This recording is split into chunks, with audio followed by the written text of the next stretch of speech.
before we move on to why your ankle is up on the table. Okay, well, yeah, I'll explain as to why I'm not in South Africa right now, because basically I've been out there for 2 weeks, starting off the event, the build, and getting things ready for DarkFest. That's pretty intense 2 weeks. So So what happens? You fly over. Talk us through what it takes to, because I guess people are used to just seeing the highlight clips, and it looks like the jumps are, there in perfect condition. Yeah, and they're working fine, but a lot goes into that. Yeah, and it starts a long time before arriving there. Actually, I'd say more like August the year before. Right. Sometimes even a few years before, because obviously the jumps and the whole event actually cost quite a lot of money now. We've got 40 riders and then like 30 kind of staff, including filmers, and even people down to someone who picks people up from the airport. We have 3 people shuttling to the airport because 10 people can arrive in 3 hours, and obviously you need 3 cars to take all their bikes and everything. So even all of those people still need breakfast, lunch and dinner, and they need the cars. We need to rent the cars, and everyone needs a bed. Everyone wants a beer every evening, or 2 or 3. So all those things that I never used to think about, we have to kind of budget for all that. So obviously that money has to come from somewhere. So the years before, we have to work on sponsorship and who wants to sponsor the event, to the point where actually we're still working on some for 2025 to see if we can make it happen again next year, because there's so much that needs to go into it. If we didn't have the money to do it, we would be stuck there. I think these days it probably costs between 100,000 and 200,000 euros to put on a DarkFest. So that takes a lot of organising to do, Which sounds it sounds like an unbelievably massive amount of money, but I heard things like Rampage has 7 figures rather than.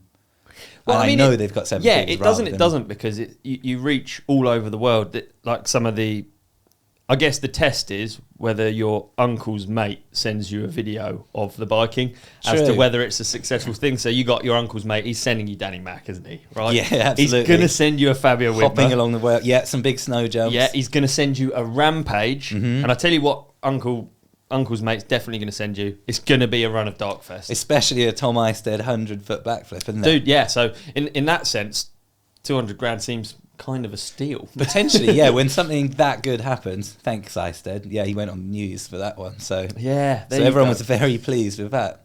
So I guess we're probably skipping forward, but I want to ask you about because you obviously then compile all of the reach of your event. We did do a report at the end, exactly, to then send. So that's what I mean, back in August, I'd have made the report from the year before, along with Monster. They've got a lot of internal reports that they do. Obviously, as they're the main sponsor, they give up sort of most of the money in the organisation as well. They really help with the organisation. So they kind of make their own report to make sure that it's worth it for them. And then I can borrow some of their numbers. And then, we show potential sponsors what their reach could be, and then if they like it, then they come on board. And we're definitely not a usual. I've seen some proposal decks from maybe some other big events, and they're definitely not like ours. Ours have got Cade with the middle of his head shaved off, saying this is the best event ever and stuff like that, to the point where we've never managed to get any out of industry sponsors, weirdly.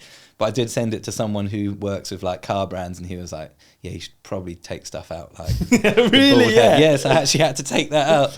And no still way. No one sponsored it anyway. So yeah, if anyone has a car brand and they want to sponsor DarkFest, please, I promise we'll take the Nutty Professor. I wonder if Elon listens. Does Elon listen? Hey, some trucks up to the top of the hill would be pretty cool, wouldn't it? Oh. They'd be real good. Dude, if you could, how weird is it when you get to a certain level of power if you could just get the clip to be seen of us suggesting that a Cybertruck takes the world's craziest riders down to the top of the course of the biggest jumps. And I heard they're bulletproof as well, and they said maybe we wouldn't have to pay the excess at the end when all the riders scratch it. Leopard proof? To the point where, so we rent so many cars, and I've bought 5 cars over the years. 2 are dead. One of them we had to fix the back this year because it just sort of seems to happen after a few drinks of everyone, a bit of excitement, that the thing is to go on a safari with everyone on the roof of the cars. And last year I was the last 2 years I've been okay, the safaris can get quite gnarly. There's some real steep roads. You have to quite know what you're doing, especially when it's dark and everyone's maybe had a beer or 2. I thought, I'm not going to go on the safari for the last 2 years because normally I'm the main driver and instigator, but I know the roads, so I can know the good ones to take everyone on. And then the 2 times I've not been on it, one, the wheel got ripped off of one of them, and another one, there was a huge dent in the back of them. I won't say who did them, but we both know. One of them's offered to pay real nicely, so he's cool, but one of them hasn't. And they all came down like, a bunch of 30-year-old men all pretending like the wheel just fell off. And I all can't wait backing to each other up. find out if my predictions of who it is True. are correct. Maybe everyone can comment who you thought wrecked the car on both. Yeah, that's good. Maybe who offered to pay and who didn't. What an episode. You did really well then. Oh, thanks, dude. Yeah. Do you know what would finish it off? What?